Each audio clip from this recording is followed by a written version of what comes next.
Williams, everybody.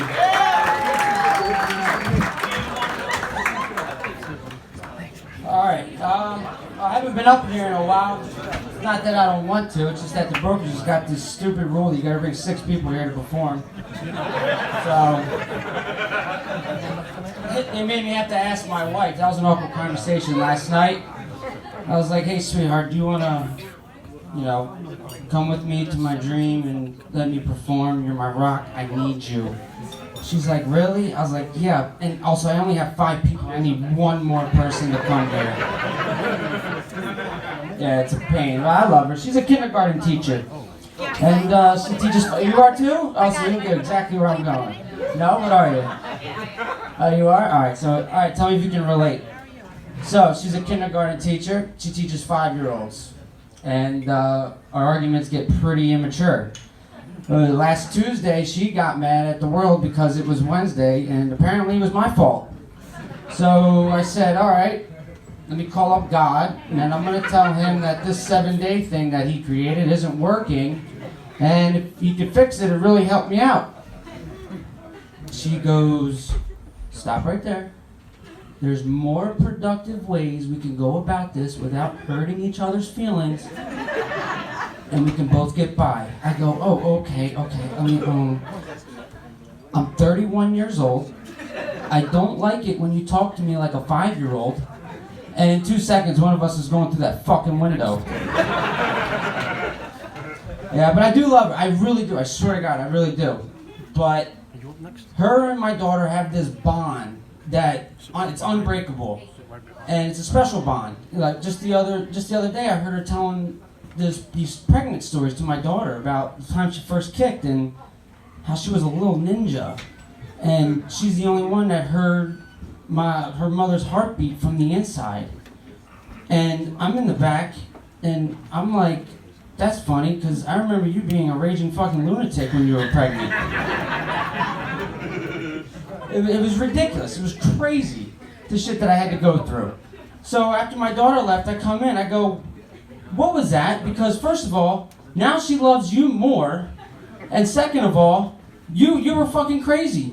At 10:30 at night, you wanted a fucking cheesecake from the Cheesecake Factory and had me drive there, and I told you were out of your goddamn mind. Which I did learn that you cannot tell a pregnant woman no to her food endeavors, because you were totally fucked after that. Because after that, her head spun around like The Exorcist and said, "Go get my goddamn cheesecake." She got her cheesecake, if any of you guys are out there wondering. But I'm a father, so I would never break that special bond between them. And until my daughter comes up to me for no reason, just like her mother, and says, "Daddy, God put me and Mommy first, so I love her first, but don't worry, I love you second." And I had it. I was done. And I said, "Okay, this is going to make me sleep on the couch for the week." And I said, "Okay," I bent over and I said, "I want to look at you eye to eye when I tell you this, but hey, sweetheart, God actually put you and me first. And then on a beautiful Sunday afternoon, after Sunday Fun Day, me and your mother were in a good mood, and 80 seconds later, I put you in her belly. And that's where you and your mother's story begins." Oh, thank you. But I'll tell you what did get me through those 9 months of her being pregnant. It's a hobby that I had and started to develop in my adulthood, and got me through 2 deployments to Afghanistan, and that was pornography. Oh, thank you. But yeah, what got me through those 2 deployments and the pregnancy was pornography, if any of you ever heard of it.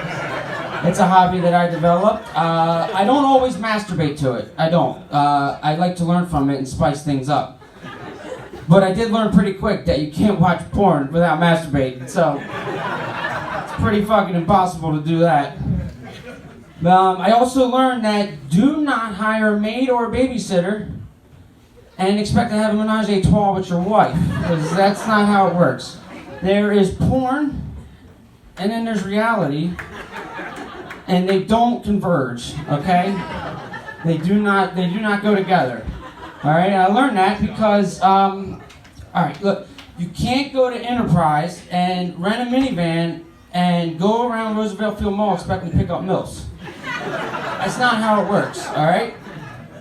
I ended up at Roosevelt Field Mall in a maroon minivan because they had a discount that day. And 2 hours later, I told myself, look, you just got to do it. Just do it, all right? They do it in porn. You can do it here. It happens. So I see this beautiful MILF come out. She had her purse. She had a Victoria's Secret bag. And I said, this is it. I want to know what that secret is. So I drive up next to her. And I look at her and I go, hey, you want to get in this van? We fuck after I park. You leave, I never see you again, and we never talk again. And I only said that because that's what they said in MILF Hunters, so I figured that was gonna work. So after I said that, she whipped over and looked at me, and she's like, Josh, who's watching our daughter? I was like, all right, well, so much for spicing things up. Fuck that. She made me feel pretty stupid. My own wife made me feel stupid after trying to spice things up. I peeled out of the fucking parking lot and I could just hear her say, whose minivan is that? I realized when I got home that it was a mistake, but I didn't think it was a mistake that I was going to have to live for the rest of my life because Enterprise likes to send me promotional mail about their promotions on the new stock of minivans they got, and my wife just likes to hand it to my daughter and she's like, go give this to your father. So, I appreciate it. My name is Josh Williams. Thank you very much.